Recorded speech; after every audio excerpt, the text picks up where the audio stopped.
The Parliament of Uganda is going to pass one of the most draconian law, most especially for foreigners and Ugandans living outside the country. It is known as the Sovereignty Bill. It's not yet law. Because for those who don't know, a law starts as a bill, it's debated in Parliament, and it is passed. And the regime is hell-bent to pass this law.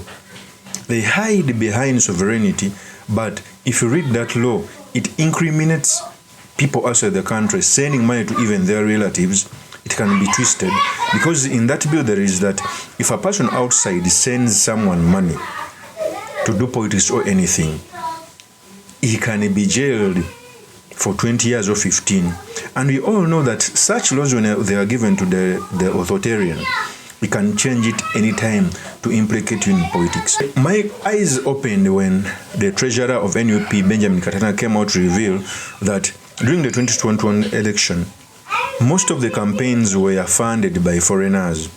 And I think the regime knew it's the reason why, as we were heading to the 2021 election, very many government organizations were closed, very many people were arrested. Even a parish priest in Masaka, Father Daudastan Muchibi, was arrested. For me, I kept on telling people that it was a signal to the Catholic Church, because the Catholic Church towards the 2021 election came out and campaigned for Bobi Wine. By arresting one of the father, it sent a signal to these people so that they could not campaign, because the moment you come out to campaign, they could even use the same things for you. So for me, I keep on telling people that the sovereignty bill was passed because they fear how the opposition can get funding and support from the outside. In fact, the Treasurer Benjamin KATANA said these statements. Here's the tape. And the leadership of the party, ladies and gentlemen of the press, and the fellow citizens here, and those watching us from wherever you are, the NRM criminal enterprise, like it has become, never runs short of evil schemes. Its latest evil scheme is now called the Protection of Sovereignty Bill. Beautifully named, but motivated by evil intentions. It is very clear that their main target is crippling NUP, because the regime in the previous election, having ensured that the NUP does not get its entitlement from the National Consolidated Fund, was shocked that the members of NUP in the diaspora were able to fund the campaign to its logical conclusion, for which we are very grateful to our members in the diaspora.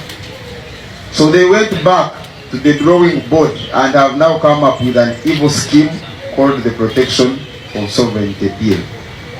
We want to invite all the people of Uganda to pay keen attention to this evil scheme, resist it, and stop it. And all of us can play different roles in ensuring that that is done. This bill has far-reaching effects in addition to crippling NUP, in addition, because one of the things that it intends to do is to identify Ugandans in the diaspora as foreigners. Can you imagine?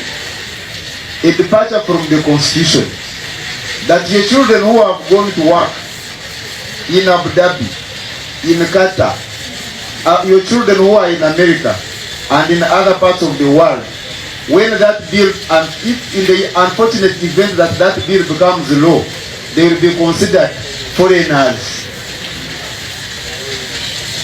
And by implication, if your son or daughter who is on Cheyo, Uganda having failed to give him or her an opportunity to work in Uganda, sends you money and you receive it in Uganda, you are considered an agent of a foreigner.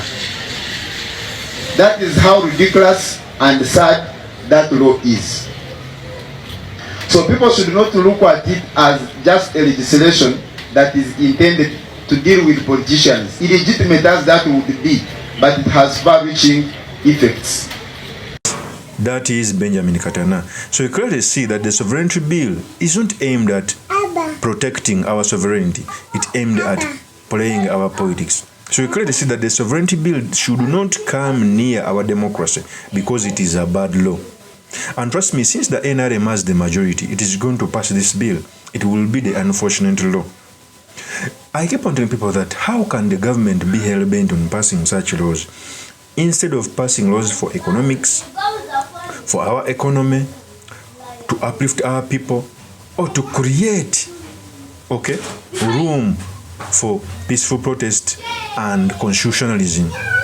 Uganda's constitution needs term limits, needs our political climate to be cleaned, but they end up passing these laws that continue to stifle our democracy. So the sovereignty bill is not anywhere near our sovereignty. It is aimed at playing politics. Imagine right now Bobby Wine is in the United States.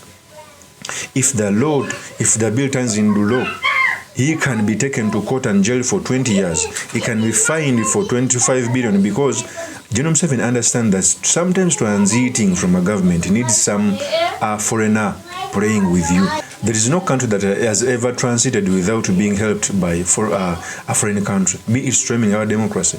As we stand right now, our budget is almost funded 60% by foreigners. So they understand the power play of global politics. So the sovereignty bill was aimed at cutting the wings of the opposition from playing politics on the global stage, and that's what will happen.